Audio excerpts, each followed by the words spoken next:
Pinalipad ang iba't ibang disenyo ng saranggola sa makulay na Summer Saya Kite Festival sa Lubao, Batangas. Silipin yan sa report ni Paul Hernandez.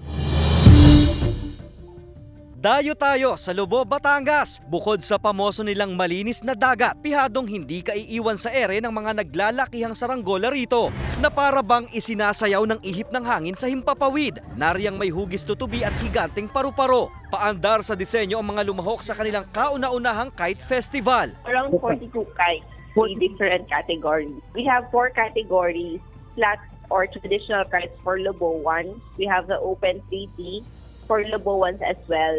May flat kite at giant kites na tampok sa Summer Saya celebration ng bayan, pagpapakita ng pagkamalikhain at pagsusulong muli ng kite flying tradition ng mga Pilipino, lalo na tuwing summer. Bahagi rin daw ito ng pagsusulong ng kampanya na iwasan ng single-use plastics. To bring your own tumblers. And then you have water dispensers over the area para pwede kayo mag-refill ng water nyo. Sa susunod na taon, kaabang-abang pa raw ang Kite Fest sa Lobo, nabubuksan din para sa ibang kite enthusiast mula sa ibang bayan.